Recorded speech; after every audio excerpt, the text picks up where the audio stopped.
So I'm very excited to bring our next speaker up, and it's not only because he makes me feel less conscious to not look Israeli here, of the 5 of us that are here. No, I'm actually very excited to have him come because Qualcomm is, you may or may not know, is one of the largest corporate VCs that are out there. They have been consistently in the top 5, and now in the top 2 or top 1, I don't know, it's between Intel and Qualcomm. And so we have an opportunity for next speaker, Nagraj Kashyap, to give us a view from his seat as he's deploying his hundreds of millions of dollars across the startup ecosystem. What is he seeing? So with that, Nagraj.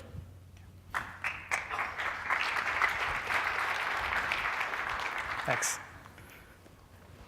Based on my multiple trips to Israel, I'm, I think, an honorary Israeli, so I don't think that helps you out that much. Let's talk a little bit about Qualcomm, I think, and how we approach innovation. So because of what I do at Qualcomm, 2 things, which is more on the venture side, run the global venture group, but also manage business activities for our CTO, I thought it'd be good to give you a sneak peek at how we manage or at least think about innovations beyond the core at Qualcomm. So this is not something that we're doing today, but it's more about what happens in the long run. So just in case folks didn't know Qualcomm, I'll very quickly, clearly the leaders in providing technology and semiconductors, smart devices in all of your pockets, as was pointed out last time. Really been at it for a long time and been very successful. I think the other thing to note here is the core we have is very successful, but that's the time to think beyond the core. When you're successful and you're doing well is exactly the time to be thinking of what happens next. Just a couple of self-promotion slides on Qualcomm Ventures. It's a very kind introduction, but we've been around for 15 years now. Around 22 investment professionals across the globe.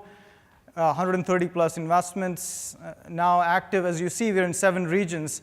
And if you see carefully here, that didn't work. Israel is right below North America, so really important. We've been very successful with investments like Waze, acquisitions like Velocity, and have a very active R&D presence in Israel, along with all the other areas that were listed here. The last self-promotion slide on ourselves. Again, this bubble also represents what's going on today, generally in the venture world. So we have participated in many financings last year. But the bubble here represents the total amount of money raised by the companies we invested in, not the total amount of money we put in. So it shows an increasing number of rounds. The rounds are just, the amount of money being raised is mind-boggling. So one of the companies here that you see, Magic Leap, we actually couldn't put it to scale because they raised $500 million. If we really put it to scale, that would sort of make this all about Magic Leap. But there's a number of companies here that you see increased amount of funding. We're participating in it. While you can't see them, there's actually 3 companies listed here, very small bubbles that are based in Israel. Mantis Vision, Panoramic Power, Medisafe. The reason for the small bubbles should be obvious. Israeli companies are very capital efficient. So they raise less money. They do a lot more with that. So let's just go past this and talk about, as we talked about, how do we approach innovation on new areas outside our core? We have listed 3 here. This is not an exhaustive list, but the idea is to just talk about how we couple what we do on the research side with the team we have with our CTO, and then on the ventures and M&A side, which I run for the CTO. So again, I report to the CTO. So this really works well in terms of both the teams we're talking about have a long-term orientation. So let's take the first one, which is robotics. And I think specifically here, we'll talk a little bit about mobile robotics or drones, UAVs. I think for folks in New York, we all know pizza delivery is coming with drones, especially if you are in the 40th or higher floors on a mid-rise in New York. It's absolutely going to be the way pizza will be delivered in the future. So what has that got to do with smartphones? If you think of a drone or a UAV, it's nothing but a flying smartphone. It's got sensors, it's got camera, it's got connectivity. So all the things that make smartphones very powerful is basically the guts of what a UAV looks like. So what we have done on the internal side is come up with sort of a reference design, reference board, years of research on the components we develop for smartphones are all in it. Somebody could just take that and build a drone just like you'd build a smartphone today, be responsible about it. And then so what we did was, in addition to the internal side, on the external side, we funded a number of companies. So 3D Robotics is what we call drones for consumers. SkyCatch is using drones, but on the business side. Swift Navigation provides high-precision GPS capabilities for drones, which is required. And then the one thing we didn't have, and just sort of working this way, we do the build versus buy all the time. The one thing we looked at the portfolio, and we never needed precision software systems for smartphones. You just didn't throw them around. They didn't have to go around, fly anywhere. So we lacked that expertise. So what we did was we went and bought this company called Camel Robotics.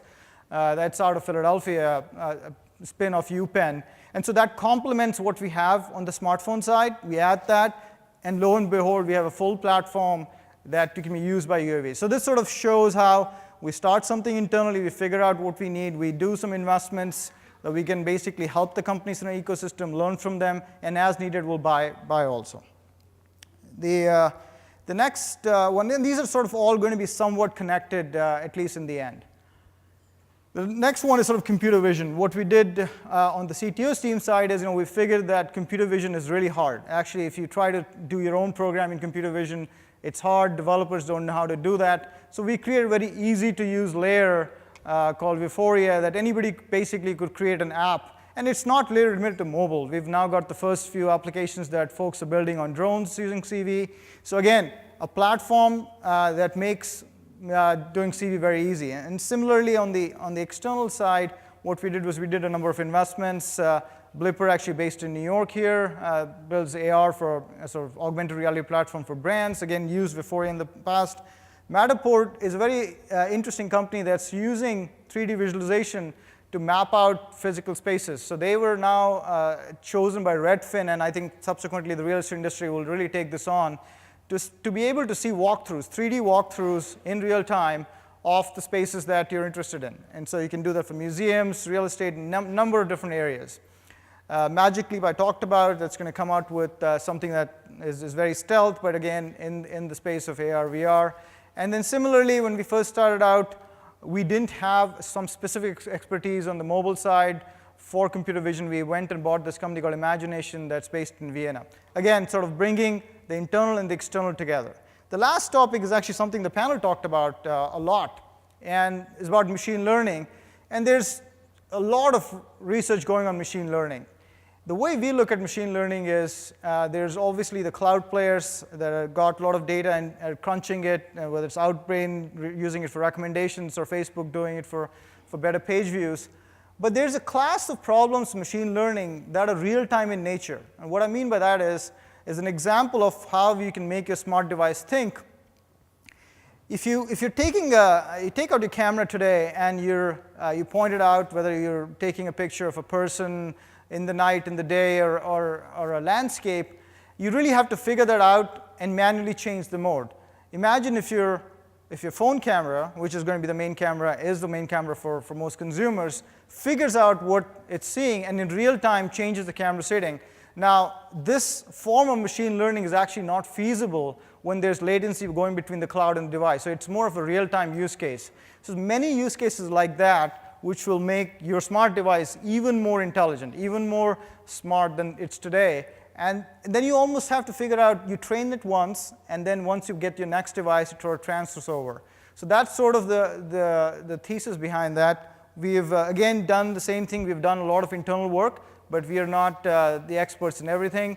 So we have done some investments and an acquisition. So Clarify is actually a New York-based startup. It's doing some really, really interesting work in deep learning, and sort of in the same space as detecting pictures and videos and so on and so forth. It's really, really exciting team there. A company called Brain, which is sort of developing almost like a brain OS, an OS that we can use by robots. And then we were lacking some expertise in deep learning, and so we went and acquired a company called EU Vision out of Amsterdam. And sort of, again, complementing what we're doing internally with things that are more external to Qualcomm. And sort of these things all come together. Now, this is my last slide, but if you think of where we started on this one, we started with robots that fly, and then with computer vision, they can actually see, and with machine learning, they can think. So really what we are doing is creating and funding our next overlords. So hopefully in 10 years, most of us will not have to do anything. The thinking, seeing robots that we are now really sort of funding and developing will be able to do most of our jobs. Maybe not speaking and things like that. A few things will be left there. But hopefully all of this will be taken care of, and we can do more productive things. I don't know what that is, but we'll figure it out. OK, thank you. That was great.